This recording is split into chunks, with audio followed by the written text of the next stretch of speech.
Bonjour à tous, je vous présente aujourd'hui la seconde vidéo FAQ de la chaîne. Je vais répondre aux questions que vous m'avez récemment posées en commentaire de mes dernières vidéos. C'est parti.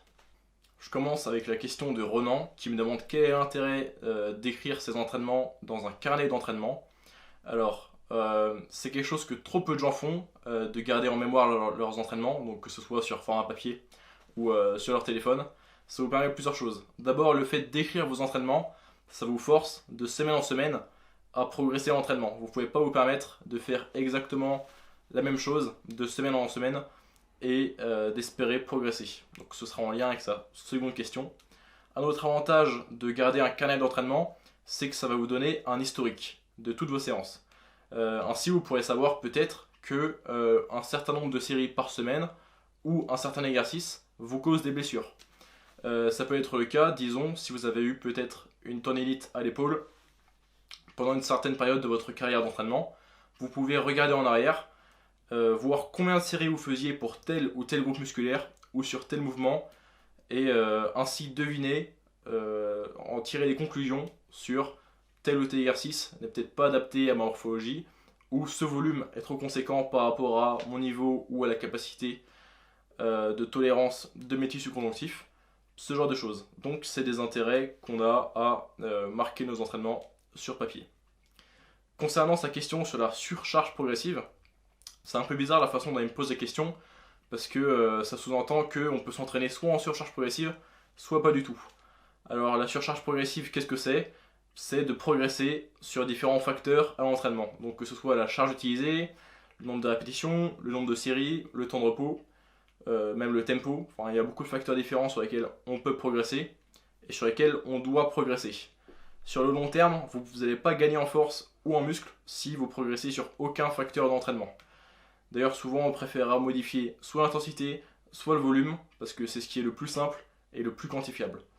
Donc vous devez absolument effectuer une surcharge progressive au fil du temps. Vous n'allez pas progresser si vous gardez toujours les mêmes paramètres. Donc c'est pas une question de choquer le corps, entre guillemets on va dire, en changeant sans cesse de programme en termes d'exercice, de temps de repos, etc. Mais vous devez, dans le grand schéma des choses, disons sur le long terme, progresser sur différents facteurs. Et c'est ce qui va vous assurer de progresser en hypertrophie, donc en prise de muscle ou en prise de force. Et en fait, c'est à la fois quelque chose qui va vous permettre de progresser pour avoir ces adaptations, donc d'endurance, de prise de force, etc. Mais si vous arrivez à effectuer une surcharge progressive, c'est aussi un bon signe. Ça veut dire que votre programme fonctionne et que vous faites des progrès. Je réponds maintenant à la question de Cyril qui me demande si on doit faire plus de cardio en sèche que ce qu'on fait en temps normal. Alors, c'est une question que je pense que beaucoup de gens se posent et beaucoup de gens associent une sèche, donc une période de perte de poids, de déficit calorique, avec le cardio. C'est quelque chose d'absolument pas obligatoire. Personnellement, je recommande uniquement à mes clients de faire du cardio en sèche si eux apprécient déjà le cardio qu'ils font. Donc s'ils aiment par exemple la course à pied, le cyclisme, ce genre de choses, parce que l'ajout de cardio en plus de vos séances déjà de musculation ou de street workout, peu importe, va ajouter beaucoup de fatigue. Ce qui va vous empêcher de récupérer correctement, ça va pas vous permettre de faire autant de volume d'entraînement que ce que vous pourriez faire sans cardio. Donc au bout d'un moment, le cardio va empiéter sur votre entraînement de musculation, si vous en faites très fréquemment ou à haute dose. Et le but c'est toujours de garder principalement l'entraînement en résistance, donc de street workout ou de musculation, parce que c'est ce qui va vous faire maintenir votre force et votre masse musculaire. Du coup, je vous conseille de rester loin du cardio si possible. Vous pouvez en faire si vous appréciez ça ou si vous êtes déjà à un niveau où est-ce que vos calories sont extrêmement basses. Et pour creuser vos déficits caloriques, vous pouvez rajouter du cardio, mais bien sûr seulement si c'est quelque chose que vous appréciez. En ce qui concerne le type de cardio, j'en avais déjà parlé dans une vidéo précédente, mais je vous conseille plutôt de faire du cardio à basse intensité que du cardio à haute intensité, parce que le cardio à basse intensité, tel que la marche, aura un moindre impact sur votre entraînement principal de musculation. La deuxième question de Cyril est sur le rapport entre l'alimentation et l'entraînement. Il me demande quel est le plus important entre les deux, donc certainement il me demande quel est le plus intéressant, sur quoi il vaut mieux miser, sur l'entraînement ou sur la nutrition. Alors déjà, je pense pas que ce soit la bonne façon de voir les choses. Les deux vont en fait, bien sûr, en synergie. l'un avec l'autre. Bien sûr, l'optimisation des résultats passe par l'optimisation de ces deux aspects-là. Moi, ma vision des choses, c'est plutôt que l'entraînement est le catalyseur, c'est l'élément déclencheur des adaptations. Donc que ce soit prise de muscle ou prise de force ou rétention de muscle.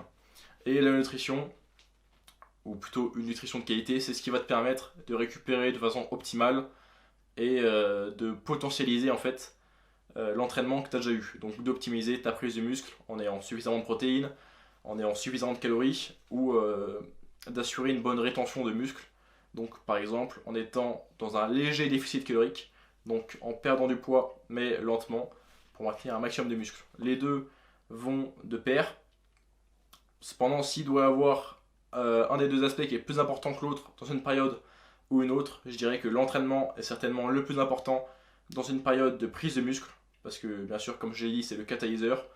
Et or, dans une période de perte de poids, ce qui va être le plus important, ça va être d'être dans un déficit calorique, donc de manger moins que ce que l'on consomme pour perdre du poids. Il me demande ensuite... Question qui fâche, naturel. Et ma réponse est bien sûr que je suis dopé à base de poulet, de brocoli et de créatine. La créatine étant un super produit dopant. Je vais maintenant répondre à une question que m'a posée Flynn, donc Flynn qui était un de mes anciens clients que j'ai eu au cours de cette année pendant plusieurs mois. Il me pose une question sur le sommeil polyphasique en commentaire de ma dernière vidéo sur le sommeil. Il me demande si le sommeil polyphasique peut être intéressant pour la prise de muscle. Donc pour rappel, le sommeil polyphasique, c'est au contraire d'une nuit complète de sommeil de 8 à 9 heures à suivre. Le sommeil polyphasique, ça consiste à faire plusieurs micro-siestes en fait, donc ayant des durées qui peuvent varier selon la méthode de 20 minutes à 1h30. Ça a pour but en fait de nous faire économiser du sommeil parce que ça nous fait tomber plus rapidement dans le sommeil profond ou le sommeil paradoxal. Il y a plusieurs façons de répondre à cette question. Tout d'abord sur un plan anecdotique. On a beaucoup de gens qui nous reportent qu'ils n'ont ni vu des bienfaits, ni même réussi à maintenir leur performance lorsqu'ils ont commencé à faire du sommeil polyphasique. Alors il y a un contre-argument à ça qui est qu'on met environ 2 à 3 semaines à s'adapter au nouveau rythme du sommeil polyphasique. Mais malgré cette période d'adaptation, on voit pas tout à fait des bienfaits du sommeil polyphasique par rapport à un sommeil d'une plus longue durée à suivre. On a aussi assez peu d'études sur le sommeil polyphasique déjà en général. Alors on en a encore moins sur les relations entre le sommeil polyphasique et les performances à l'entraînement. Du peu de ce qu'on a, c'est certainement moins grave le sommeil polyphasique pour l'entraînement d'endurance que pour l'entraînement de résistance, donc l'entraînement plutôt axé force. C'est donc quelque chose qui sur le papier je ne recommanderais pas tellement. On a aussi des données qui nous disent que la production de testostérone est assez perturbée par le sommeil polyphasique. Certainement parce qu'il faut du temps d'endormissement, il faut une certaine durée de sommeil avant que certaines glandes produisant certaines hormones se mettent à produire ici, dans ce cas-ci, la testostérone. Donc ça peut être un inconvénient du sommeil polyphasique. Du côté anecdotique aussi, on a beaucoup de gens qui nous reportent une baisse de libido en pratiquant le sommeil polyphasique, qui pourrait être un effet secondaire de la baisse de testostérone. Donc dans la pratique, ça pourrait se ressentir. Vu qu'on sait que la testostérone, c'est une hormone qui a un rôle majeur dans la prise du muscle, c'est quelque chose qui peut être très détrimensiel à ta progression. Un autre inconvénient du sommeil polyphasique, c'est qu'en quelque sorte, ça interdit totalement la consommation de caféine, parce que vu qu'on fonctionne sous format de plusieurs siestes au cours de la journée et de la nuit, à n'importe quel timing de consommation de caféine va forcément avoir un impact sur une sieste ou une autre. Je vous ramène ici à mon avant-dernière vidéo qui était sur le sommeil, parce que je parle grandement de la caféine. Je vous remercie d'avoir regardé cette vidéo. C'était la deuxième vidéo FAQ de la chaîne. La prochaine sera dans 4 semaines et vous pouvez déjà me laisser en commentaire vos questions pour la prochaine FAQ. Je vous dis à la semaine prochaine, samedi 10 h pour la prochaine vidéo.